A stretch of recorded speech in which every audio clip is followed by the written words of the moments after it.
గండూరు జానకి స్కూల్లో 6 తరగతి నుంచి 7 ఇద్దరు సార్ పాప చిన్న పాప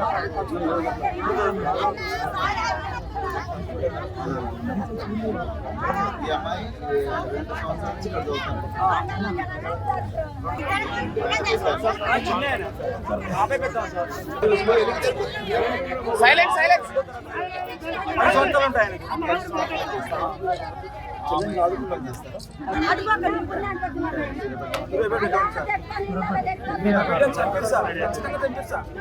నా బిడ్డ 3-4 నెలల కింద అన్నోళ్ళ పురుగులు నేను దారుణమైన పరిస్థితి వచ్చింది సార్. పరిస్థితి అసలు బాగలేదు. మీరు పోయి ఉదయమే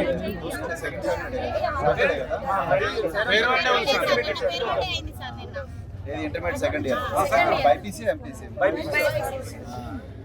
మధ్యాహ్నం 2 గంటలకు మాకు వీడియో కాల్ చేసుకుని మాట్లాడతారు. హ్యాపీగా ఉన్నారు సార్, ఇద్దరు కూడా హ్యాపీగా ఉన్నారు సార్. నైట్ 9:50 నిమిషాలకు మీ పాపకు ఆరోగ్యం బాగలేదు, ఏ రెస్టారెంట్ తీసుకొస్తున్నా ఫోన్ చేసి సార్ 9:50 సార్ వాళ్ళ హౌస్ మేడం అంటే సార్ అని చెప్పి మీ పాపకు బాగలేదు, ఆరోగ్యం బాగలేదు, ఏ రెస్టారెంట్ తీసుకొస్తున్నా అని చెప్పి అది ఏ రెస్టారెంట్ 10 కిలోమీటర్ దూరం ఉంటుంది సార్ హాస్పిటల్ దగ్గర. నేను అక్కడికి వెళ్ళలేదు, పాత వర్షంకి వెళ్ళలేము. వాళ్ళ మేడం ప్రిన్సిపాల్ మేడం ఫోన్ చేసి ఇంకా రావట్లేదు, వస్తున్నా మేడం అన్న. అడిగి పోయినాక ఏమైంది మేడం ఆ పాప కంటే పురుగు పెట్టుకుందని చెప్పేసి తప్ప ఏం జరిగిందని చెప్పలేదు. డైరెక్ట్ హాస్పిటల్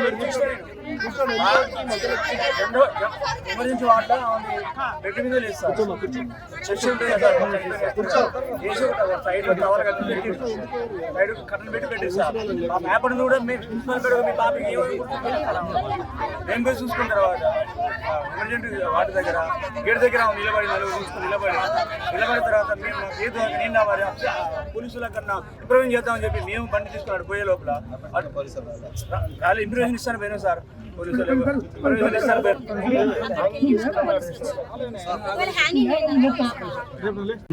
సూర్యాపేట జిల్లా ఇమాంపేట గురుకుల పాఠశాలలో ఈరోజు వెస్టిన్ అనే అమ్మాయి బలవరం పాల్పడడం జరిగింది. అంతేకాకుండా జిల్లా వ్యాప్తంగా కూడా ఈ మధ్యకాలంలో మోస సంఘటనలు జరుగుతున్నాయి. ఆ నేపథ్యంలో ఆర్ఎస్ ప్రవీణ్ కుమార్ గారు ఇప్పటి సంఘటన రావడం జరిగింది.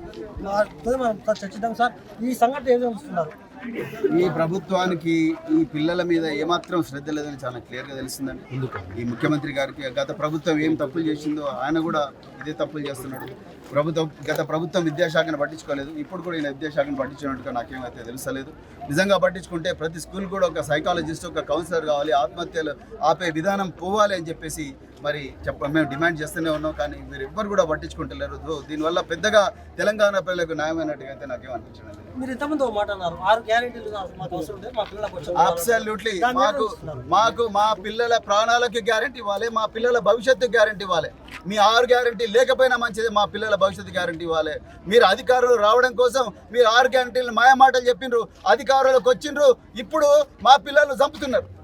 ముఖ్యంగా ఈ శాఖ సంబంధించిన ఒక అధికారి కానీ ఎవ్వరు లేరు, ఎక్కడున్నాడు, ఏ విధంగా చూస్తారు? వాళ్ళకుండే శ్రద్ధ వీళ్ళు చేసిన శాఖలు ఏంటంటే నీటిపారుదల శాఖ, రెవెన్యూ శాఖ, ట్రాన్స్పోర్ట్ శాఖ, ఈ శాఖలకే మంత్రులు వేసిండ్రు.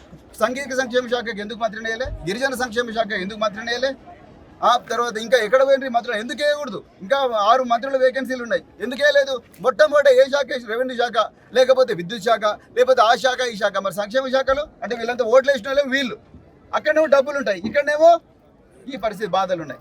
సో ఇక్కడ బాధలు ఉండే దగ్గర వేస్తారా, డబ్బులు ఉండే దగ్గర వేస్తారు? బాధలు ఉండే దగ్గర మొదట వేయాలి, తీసుకుపోయి సీదా మొత్తం ఎక్కడెక్కడైతే డబ్బులు ఉన్నాయో, ఎక్కడైతే భూదందాలు అక్కడ ఉంటాయో అక్కడ మంత్రులు వేసుకున్నారు. ఇక్కడనేమో మంత్రులు లేకుండా పెట్టి ఇండియాలో రావాలిగా మంత్రి. ఎక్కడున్నాడు మంత్రి? ఎక్కడ మినిస్టర్ ఉన్నాడు? లేకపోతే ఎక్కడ సెక్రటరీ ఉన్నాడు? ప్రిన్సిపల్ సెక్రటరీ ఎక్కడ పోయిండు? సెక్రటరీ ఎక్కడ పోయిండు? ఎవరు రాలే మరి? సో వీళ్ళకు శ్రద్ధ లేదు, వీళ్ళ ఓట్లే కావాలి. ఈ ఎస్సీ ఎస్టీ బీసీ మైనారిటీల ఓట్లే కావాలి తప్ప వీళ్ళ సంక్షేమం అవసరం లేదు. వీళ్ళకి మంచిగా ఏసీ రూములు కావాలి, వీళ్ళకి మీడియా కవరేజ్ కావాలి, మీడియా ఛానళ్ళు కావాలి. భూదందాలు ఇప్పుడు చేస్తున్నారు కదా రెగ్యులర్గా భూదందాలని, శోభాలకృష్ణ, హెచ్ఎండి వెంచర్లు కావాలి. ఎక్కడైతే వేల కోట్లు వస్తాయో అక్కడనే వీళ్ళకి మంత్రులు కావాలి. ఎక్కడైతే లక్షలాది ప్రజలు ఓట్లు ఇస్తున్నారు వాళ్ళ శ్రద్ధ వీళ్ళకి వాళ్ళ మీద శ్రద్ధ ఏమాత్రం లేదని చాలా క్లియర్ అర్థమైంది. వైశ్య కుటుంబానికి ఏ న్యాయం చేయాలని కోరుతున్నారు, దాంతో పాటు ఈ గురుకులాల్లో చదువుతున్న పిల్లలకు కూడా ఎలాంటి న్యాయం చేయాలని ప్రభుత్వాన్ని కల్టివేట్ నేను అర్జెంటుగా ముఖ్యమంత్రి గారిని డిమాండ్ చేస్తున్నా, దయచేసి గురుకుల పాఠశాలలు అన్ని ప్రైవేట్ కానీ గురుకులాలు కానీ ప్రభుత్వ గురుకులాలు కానీ దయచేసి మీరు కౌన్సిలర్లు వేయండి. ప్రాణాలు చాలా విలువైనవి. మీ పిల్లలకు ఒక న్యాయం, మా పిల్లలకు ఒక న్యాయం ఉండకూడదు. ముఖ్యమంత్రి గారు, మీ పిల్లలకు ఒక న్యాయం, మీ మనవరాలకు ఒక న్యాయం, మా పిల్లలకు ఒక న్యాయం, మా మనవరాలకు ఇంకో న్యాయం ఉండకూడదు. అర్జెంటుగా బాధ్యులైన అధికారులను సస్పెండ్ చేయండి. అదేవిధంగా ₹1 కోటి ఎక్స్గ్రేషియా ఇవ్వండి. అదేవిధంగా ఈ బాధిత కుటుంబంలో ఒకరికి ప్రభుత్వ ఉద్యోగం ఇవ్వండి.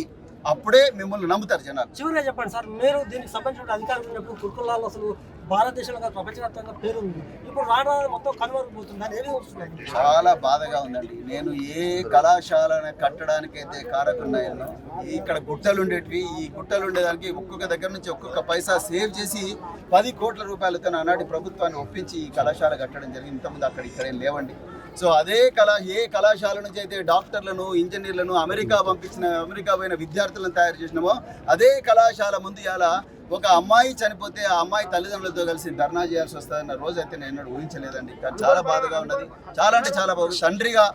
తండ్రిగా ఒక అధికారిగా, ఒక మాజీ అధికారిగా, ఒక రాజకీయ నాయకుడిగా నాకైతే చాలా అంటే చాలా బాధగా ఉంది. ఇట్లా పాఠశాల ఒకవైపు ఎంట్రన్స్ నడుస్తున్నది.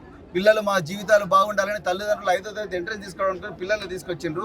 అదే రోజు అందులో చదువుకున్న ఒక అమ్మాయి సూసైడ్ చేసుకోవడం అనేది చాలా అంటే చాలా బాధగా ఉందండి. నిజంగా ప్రభుత్వం ఇంత ఘోరంగా ఉంటుందని అయితే మేము ఇప్పుడు ఊహించలేదు. మీరు ప్రత్యేకంగా సీఎం గారిని కలిసి ఎన్ని వినియోగించే అవకాశం ఉన్నారు సార్? తప్పకుండా అండి. మేము సీఎం గారిని కలవకపోయినా వారికి తెలియదానంటే మేము సోషల్ మీడియాలో రోజు పెడుతున్నాం. ఆయనకి ఇంటెలిజెన్స్ వ్యవస్థ ఉన్నది, వాళ్ళ అధికారులు ఉన్నారు, ఇంతమంది అధికారులు ఉన్నారు, వాళ్ళందరూ పిలిపించుకొని మాట్లాడొచ్చు కదా సీఎం గారు. మేము పోయి చెప్తేనేనా అని తెలియదేంది?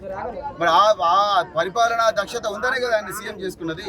మరి ఆయన రావాలి కదా. మరి నాకైతే అట్లాంటి పరిపాలనా దక్షత నేను కనిపిస్తలేదు ఇక్కడ. ఖచ్చితంగా మాత్రం అందరికి న్యాయం జరగాలి. సాంఘిక సంక్షేమ పాఠశాలగా ప్రభుత్వ ప్రైవేటు గురుకుల పాఠశాలలో మాత్రం మొత్తం కూడా అన్ని వసతులు కల్పించాలి. అన్ని ప్రజలకు న్యాయం చేయాలని కోరుతున్నారు.